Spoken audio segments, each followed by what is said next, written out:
Hello बच्चों, बहुत बहुत स्वागत है आप सभी का इस नए लेक्चर में। और आज हम जिस टॉपिक की चर्चा करेंगे वो होगा हमारा पद्य खंड की कुछ व्याख्याएं। क्या? पद्य खंड की व्याख्याएं। पद्य खंड की व्याख्याओं पर आज हम चर्चा करेंगे, यानी कि पद्य खंड की व्याख्या। पद्य खंड को एक और अन्य नाम से बुलाते हैं, बड़ा ही प्यारा सा नाम है काव्य खंड। क्या कह सकते हो गुरु? काव्य खंड। यानी कि काव्य का अर्थ है कुछ कविता होंगी या किसी कविता का कोई अंश होगा जिसकी व्याख्या आपको करनी होगी। किसी कविता के अंश की व्याख्या आपको करनी होगी, वो आपका काव्य खंड की व्याख्या के अंतर्गत आता है। तो हम आज इसी की चर्चा करेंगे, कैसे व्याख्या करते हैं। तो सर्वप्रथम माँ शारदा की जो प्रतिमा है इसको प्रणाम कर लीजिएगा। माँ शारदा की जो मूर्ति है इसको नमन कर लीजिएगा। सिर्फ मूर्ति ही नहीं बल्कि माँ सरस्वती जो हैं वो हमारे कंठ में हमेशा विराजमान रहें और हमारे मन मस्तिष्क में हमेशा एक नई ऊर्जा और नई हमक भरती रहें। इस चीज़ की प्रार्थना माँ शारदा से करिए। वर्णानामार्थ संघानाम रसानाम छंद सामापि मंगलानाम चकत्तारो वंदे वाणी विनायको। इस श्लोक के साथ बाबा तुलसीदास ने श्री रामचरितमानस की भी शुरुआत की थी। तो आप भी जो काम अपना शुरू करें अध्ययन का, वो माँ शारदा को प्रणाम करके ही शुरू करें, ऐसी मेरी आप सभी से अपेक्षाएं रहती हैं। इसके बाद अब सीधे सीधे टॉपिक पर चलते हैं, ज़्यादा न भटकते हुए। तो हम देखते हैं कि किस प्रकार से कुछ एक व्याख्याओं की हम चर्चा करेंगे यहाँ पर। तो देखिएगा एक बार, थोड़ा ध्यान से देखिए। जब हम चर्चा करते हैं कुछ व्याख्याओं की तो हम सीधे लौट आते हैं अपनी उन्हीं एक गैस पेपर जो बनाया था उसी पर। पूरा गैस पेपर जो है उसको अभी नहीं देख रहा है। पहले देखिए कि कौन सी व्याख्या मैंने दी है गैस पेपर में। सबसे पहले मैंने जो व्याख्या दी है वो है तुम्हारी हो जाए न पथ में रात कहीं, मंजिल भी तो है दूर नहीं। यह सोच थका दिन का पंथी भी जल्दी जल्दी चलता है, दिन जल्दी जल्दी ढलता है। पहली व्याख्या ही मैंने आपकी यही दी है, ठीक है ना। तो अब हम इसी की चर्चा करते हैं, ठीक है। तो देखो, थोड़ा इसी को बनाना सिखाएंगे। मतलब पूरा का पूरा हम आपको एक तरीका बताएंगे कि फंडामेंटल तरीके से कैसे व्याख्याएं करनी है, क्या इनकी टेक्निक है, कैसे टेक्निकली आपको व्याख्याओं को हैंडल करना है। सिर्फ रटना नहीं है, सिर्फ कोई रटंत या कुटैव वाला मेथड या कोई आपका जो पारंपरिक मेथड के इन शब्दों का ये लिख दीजिए, ज्यादा कर दीजिए, कम कर दीजिए, ये नहीं। क्या कुछ बातें ध्यान रखने योग्य हैं पूरी की पूरी बताने वाला हूं। पहले तो एक सैंपल के रूप में वही मैंने रखा है कि हो जाए न पथ में रात कहीं, हो जाए न पथ में रात कहीं। सैंपल के तौर पे आज इसकी व्याख्या करके देखेंगे कि कैसे करते हैं। मंजिल भी तो है दूर नहीं, मंजिल भी तो है दूर नहीं, यह सोच थका दिन का पंथी भी जल्दी जल्दी चलता है, और नीचे दिन जल्दी जल्दी ढलता है।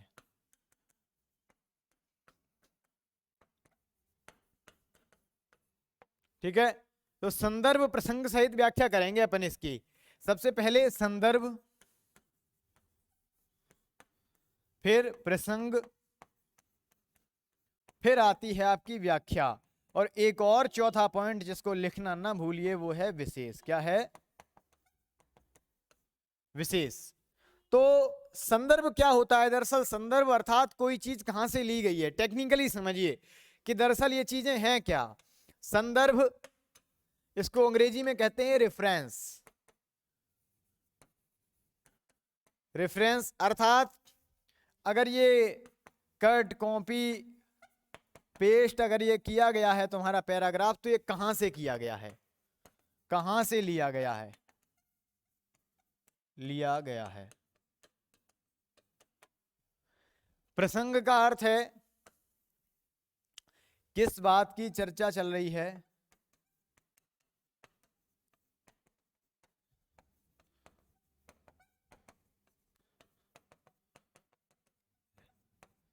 इन शॉर्ट, यानी कि बहुत ही शॉर्ट एंड स्वीट बताना है। ये किस बात की चर्चा चल रही है इसको कैसे बताना है, वेरी शॉर्ट तरीके से बताना है। ये नहीं है कि इसको बहुत लॉन्ग कर दोगे कि किस बात की चर्चा चल रही है, इसको बड़ा ही लंबा खींच करके बता रहे हो।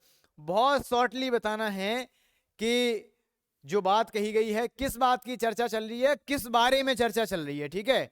और पूरी जो बात है, पूरी क्या बात रही है, इस चीज को तो आखिर व्याख्या में बताते ही हैं, यानी कि डिटेल्ड डिस्क्रिप्शन जो है वो व्याख्या में देते हैं, और यहाँ पर शॉर्ट में बताते हैं कि किस विषय पर जो है आपकी चर्चा चल रही है। यानी कि प्रसंग को आप लिख सकते हो कि किसके बारे में बात हो रही है। और व्याख्या में क्या करते हैं, हर बात का, हर वाक्य का क्या मतलब है, इस चीज को रखते हैं, ठीक है। और विशेष में कुछ एक खास बिंदु, 2 या 3 खास बिंदु, जैसे कठिन शब्द का अर्थ,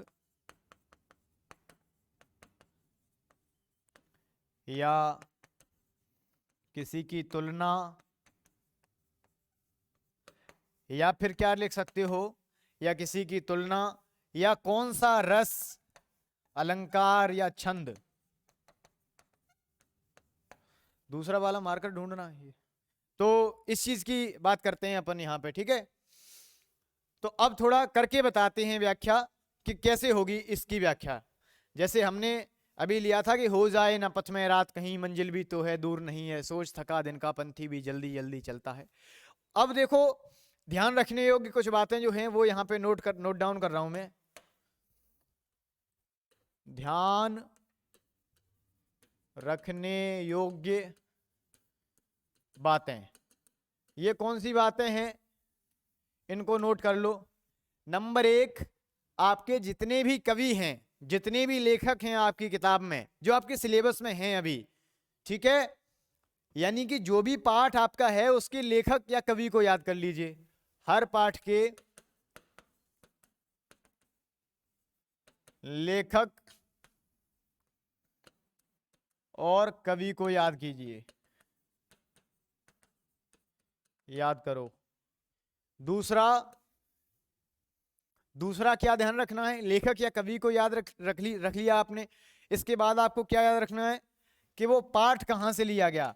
जैसे ये यहां से लिया गया, वो पाठ मतलब ये पैराग्राफ तो इस पाठ से लिया गया, लेकिन पाठ कहाँ से लिया गया ये भी लिख देते हो तो और ज्यादा इफेक्टिव बन जाता है, लेकिन ये चलेगा अगर नहीं लिखते हो तो भी, ठीक है।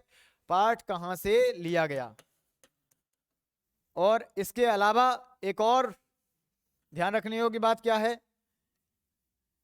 कि पाठ में किस विशेष रस या छंद या अलंकार की प्रमुखता है। इससे आपको क्या फायदा मिलेगी, आपको पता है मान लो कि किसमें किस विशेष रस या अलंकार छंद की प्रमुखता है। जैसे आपने कोई रूबाइयां जो है आंगन में लिए चांद के टुकड़े को खड़ी हाथों में खिलाती है, उसे गोद भरी हृदय के लोका देती है, मतलब पूरा पाठ जो है किस रस में लिखा है, वात्सल्य रस में। तो अगर उससे कोई व्याख्या आती है तो उसके विशेष में आप सबसे पहला पॉइंट क्या लिख सकते हो कि वात्सल्य रस है, ठीक है। ऐसे ही करके मान लीजिए तुमने कविता बली का देखा, किसी भी किसान कुल बने के भिखारी बाट चाकर चपल नटचोर चार चेटकी, तो ये तुम्हारा पूरा किसमें लिखा है, कवितावली जो है कवित्त छंद में लिखा है पूरा का पूरा, मतलब ऊपर के 2 स्टैंजा, इसका आ गया तो कवित्त छंद है, सबसे पहले ही लिख सकते हो। जैसे ऊषा पाठ जो है उसमें मानवीकरण शैली अपनाई गई है, पूरे में मानवीकरण अलंकार है। तो ये सब चीजें जो हैं आपके लिए प्लस पॉइंट बन सकती हैं। अब अपन सीधी सीधी व्याख्या करके देखते हैं कि बहुत ऊंट का मतलब पांव जैसी या हाथी का पांव जैसी कोई बात है नहीं है, बहुत नॉर्मल है यार, करके देखिए, एक बार देखते हैं अपन, ठीक है, कैसे किया जा रहा है, एक बार देखते हैं, ठीक है। हो जाए ना पथ में रात, कहीं मंजिल भी तो है दूर नहीं है, सोच थका दिन का पंथी भी जल्दी जल्दी चलता है, दिन जल्दी जल्दी ढलता है। शुरू करते हैं। संदर्भ देखो, सबसे पहले संदर्भ का एक ढांचा मैं बता रहा हूं, एक खाका बता रहा हूं, एक नॉर्मल सी बात बता रहा हूं कि हर एक में एक ही संदर्भ फिट हो जाता है, उसको आप याद कर लो कि प्रस्तुत पद्यांश, प्रस्तुत पद्यांश। अब गद्यांश हो तो यार गद्यांश लिख दोगे। प्रस्तुत पद्यांश हमारी पाठ्य पुस्तक, हमारी पाठ्य पुस्तक आरोह भाग 2, आरोह भाग 2 के पाठ डॉट डॉट डॉट से लिया गया है। इसको लिया गया है कोई ये भी लिख देते हैं, उद्धृत है या अवतरित है, ठीक है। जिसके कविता है तो रचयिता, गद्य है तो क्या लिख सकते हो, लेखक डॉट डॉट डॉट हैं। अब तो तुम्हें पता है कि हो जाए ना पथ में रात कहीं, मंजिल भी तो है दूर नहीं, यह सोच थका दिन का पंथी भी जल्दी जल्दी चलता है, दिन जल्दी जल्दी ढलता है। ये जो है कहां से ली गई है, तुम्हें बाय डिफॉल्ट पता है कि ये कहां से ली गई है। ओके, तो तुम्हें तो वैसे ही पता है कि भाई ये कहां से ली गई। अगर तुमने पढ़ा होगा पाठ तो तुम अनुमान लगा सकते हो देखते ही कि ये कहां से लिया गया है। एक गीत से लिया गया है, एक गीत जो कि हरिवंश राय बच्चन ने लिखा है, ठीक है। तो आप क्या लिख सकते हो कि आरोह भाग 2 के पाठ एक गीत। अब अगर मैंने बताया कि एक गीत भी कहां से लिया गया, अगर आपने इस चीज को भी गौर करी होगी तो एक गीत कहां से लिया गया, निशा निमंत्रण से लिया गया।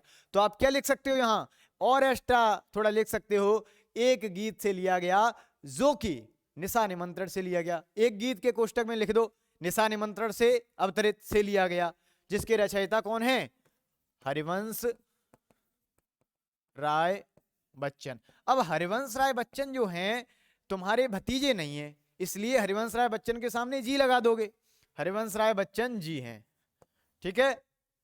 तो ये तुम्हारा संदर्भ बन गया। अब अगर हम प्रसंग की बात करते हैं, प्रसंग का मतलब क्या है कि बात किसके बारे में चल रही है, वेरी स्वीट एंड शॉर्ट, बहुत ज्यादा लंबा नहीं जाना कि किसके बारे में बात चल रही है भाई साहब तुम पूरी व्याख्या कर दो प्रसंग में, नहीं। और इतना छोटा भी नहीं कि संदर्भ भी लिख दो प्रसंग में, प्रसंग को भी थोड़ा लंबा मतलब लेकिन बहुत ज्यादा लंबा भी नहीं। तो प्रसंग में क्या लिखेंगे, हो जाए न पथ में रात कहीं, मंजिल भी तो है दूर नहीं है, सोच थका दिन का पंथी भी जल्दी जल्दी चलता है, दिन जल्दी जल्दी ढलता है। देख करके लगा कि यार जो चलने वाला है ना उसके अंदर कहीं ना कहीं कुछ सवाल आ रहे हैं कि यार ऐसा ना हो कि पथ में रात हो जाए चलते चलते और मेरा मंजिल तक पहुंचने का जो समय है वो निकल जाए, मुझे उजेले में मंजिल में पहुंचना है, मुझे दिन में मंजिल में पहुंचना है, ऐसा ना हो कि रास्ते में रात हो जाए और मंजिल तक पहुंचने का उपयुक्त समय निकल जाए। उसके अंदर इस बात का डर है, इस बात की शंका है। बस प्रसंग जो है आपका फिट हो गया। यहीं पर क्या लिखोगे, मतलब यू कैन फील इट कि मैं जो बता रहा हूं अब उनको मैं रटा नहीं सकता, उनका कोई एक स्पेशल खाका नहीं है, खाका सिर्फ संदर्भ का है। कैसे याद कर सकते हो, प्रसंग हर व्याख्या में अलग आएगा, कितनी सारी व्याख्याएं बनती हैं, कुछ एक इंपोर्टेंट में दे सकता हूं। अभी एक लिस्ट भी आपके सामने खोल दूंगा कि ये इंपोर्टेंट है, इनको ढंग से याद कर लेना, बाकी की आप जितनी प्रैक्टिस कर सकें। तो ये तो बंडर ऑफ साइंस का निबंध तो है नहीं कि मैंने कहा कि यही आएगा तो वही आएगा, ठीक है ना। तो प्रसंग की ये बात करेंगे, क्या लिखेंगे प्रसंग में, प्रस्तुत पद्यांश में। देखिए मैंने संदर्भ की शुरुआत कहां से की, प्रस्तुत पद्यांश की। प्रसंग की शुरुआत कहां की, प्रस्तुत पद्यांश से। व्याख्या की भी शुरुआत प्रस्तुत पद्यांश से ही करूंगा। अगर आपको अच्छे नंबर चाहिए तो कुछ एक चीजों का विशेष ख्याल आपको रखना पड़ेगा। प्रस्तुत पद्यांश, प्रस्तुत पद्यांश में, प्रस्तुत पद्यांश में क्या बताया गया है, किस चीज को अभिव्यक्त किया गया है, किस चीज को व्यक्त किया गया है, किस चीज को, मंजिल तक पहुंचने के उपयुक्त समय के बीत जाने की शंका, बीत जाने की शंका या आशंका या भय भी लिख सकते हो, को व्यक्त किया गया है। कितना स्वीट एंड शॉर्ट बन गया यार, ना बहुत ज्यादा चले अपन इसमें ना बहुत कम किया, यानी कि जितना होना चाहिए एग्जैक्टली उतना ही बन गया। तो एक बेसिक सा आइडिया आपको रखना है व्याख्याएं बनाते वक्त या कुछ भी ऐसा करें तो हिंदी या लैंग्वेज जैसे जो सब्जेक्ट हैं उनमें आपने इस चीज का ख्याल रखना है कि ना तो बहुत ज्यादा ओवर स्मार्ट बनना है और ना ही बहुत ज्यादा अंडर एस्टिमेट करना है खुद को। यानी कि एक संतुलन जो है वो आपके अंदर होना चाहिए। आपके हाथ जितने सधे हुए होंगे, आपकी लेखन कला में जितनी परिपक्वता होगी, उतने ही अधिक अंकों को आप प्राप्त कर रहे होंगे। ठीक है, तो अब देखें व्याख्या की चर्चा करेंगे अब सीधी सीधी। ये भाई क्या हुआ इसका? हाँ, अच्छा संख्या को मैंने यहां से इधर कर दिया, चलो कोई ना, ये यहां से रिमूव करके ये आ गया। अरे भाई ये चीजें भी हो जाती हैं, चलो जाने दो। अब व्याख्या की चर्चा करते हैं सीधी सीधी। व्याख्या की शुरुआत कहां से करेंगे? वो भी प्रस्तुत पद्यांश से। प्रस्तुत पद्यांश, परंतु 1 मिनट, यहां पर प्रस्तुत पद्यांश हमारी पाठ्य पुस्तक इससे लिया गया, इससे लिया गया। यहां प्रस्तुत पद्यांश में ये चीज बताई, परंतु यहां व्याख्या में ये बताते हैं कि प्रस्तुत पद्यांश में कवि क्या कहना चाहता है। कवि क्या कहना चाहता है, उसके विचार जो हैं, उसका जो पॉइंट ऑफ व्यू है, उसको डिटेल्ड डिस्क्रिप्ट करते हैं, यानी कि विस्तार से वर्णन। व्याख्या का अर्थ, व्याख्या का अर्थ ही होता है विस्तार से वर्णन या विस्तृत वर्णन। प्रस्तुत पद्यांश में कवि हरिवंश राय बच्चन जी कहते हैं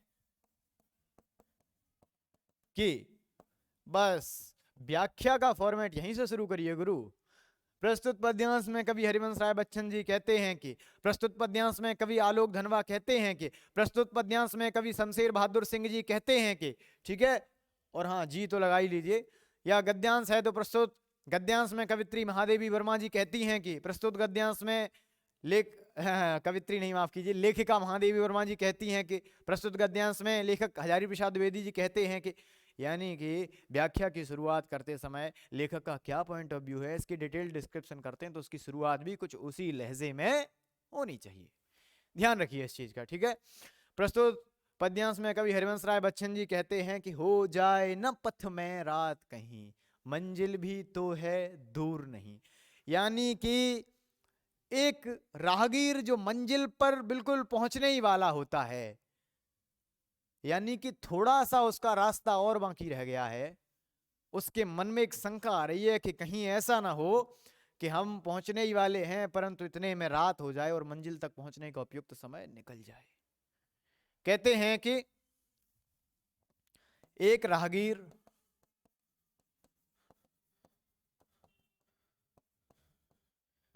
जो मंजिल तक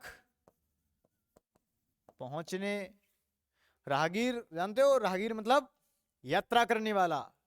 राहें जहां तक जाएंगी राहगीर वहां तक जाएगा, तुम दरिया से क्या पूछ रहे हो नीर कहां तक जाएगा।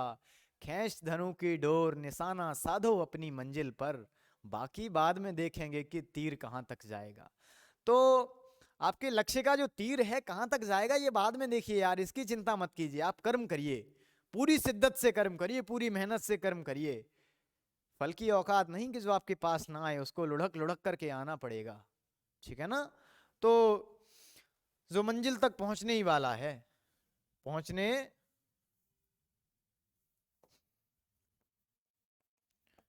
ही वाला है, एक राहगीर जो मंजिल तक पहुंचने ही वाला है, ठीक है ना, उसके मन में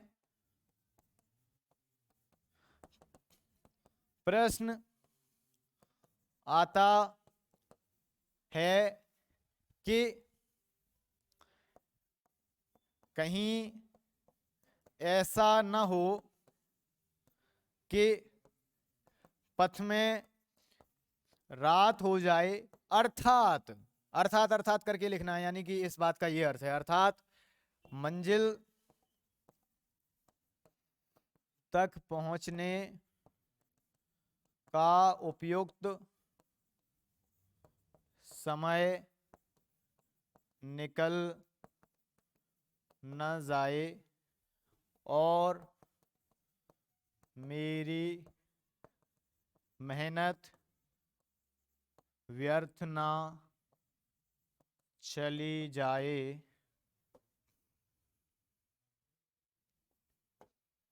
न चली जाए,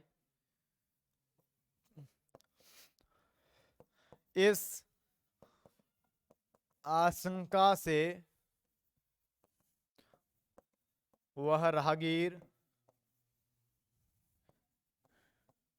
जल्दी जल्दी चलने लगता है।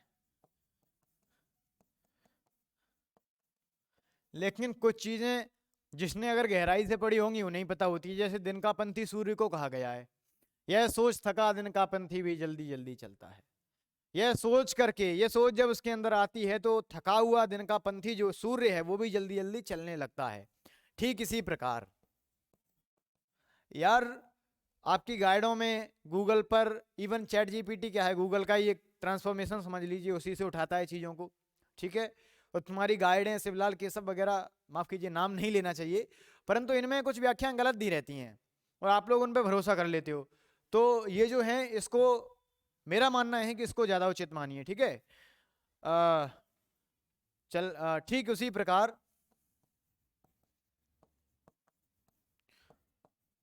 सूरज, यह लिख सकते हो दिन का पंथी, अर्थात सूर्य भी जल्दी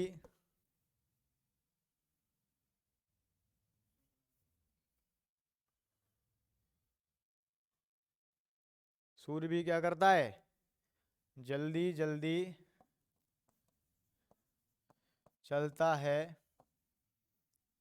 अर्थात सूरज जल्दी चल के क्या करेगा, संसार में अंधेरे की जगह प्रकाश फैलाएगा, संसार में अंधेरे को चीरता हुआ प्रकाश फैलाता है। ठीक, ये हो गई व्याख्याएं। अब विशेष की बात करते हैं। विशेष क्या है, विशेष क्या है, यह सोच थका दिन का पंथी भी जल्दी जल्दी चलता है। जहां जल्दी जल्दी, तेज तेज, धीमे धीमे, आते आते, जाते जाते, हाइफन लगा करके दो शब्द लगातार लिखे रहते हैं, वहां कौन सा अलंकार होता है, पुनरुक्ति प्रकाश अलंकार। तो नंबर एक, जल्दी जल्दी में पुनरुक्ति प्रकाश अलंकार है। नंबर दो, सूर्य को क्या कहा गया है, दिन का पंथी।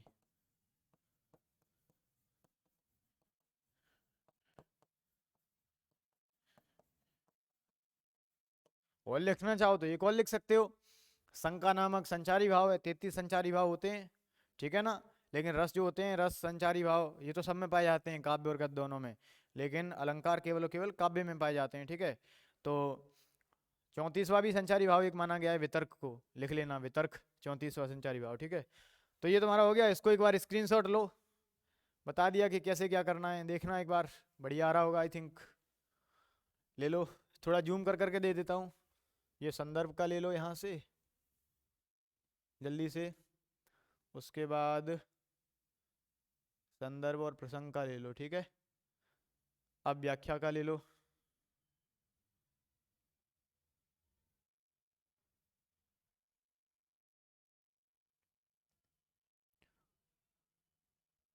ये देखो, ठीक है, ठीक। तो ये बताया मैंने कैसे की जाती हैं, टेक्निकली बताया भी, करके भी बताया, ये सारी चीज़ों की चर्चा की, ठीक है। अब थोड़ा कुछ एक और इम्पोर्टेंट जो हैं उनको भी दिखाते हैं आपको कि क्या कुछ इम्पोर्टेंट हैं व्याख्याएं। तो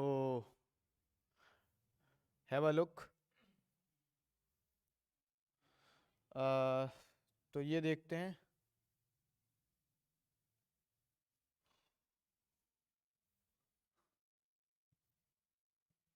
खोल ही लेंगे।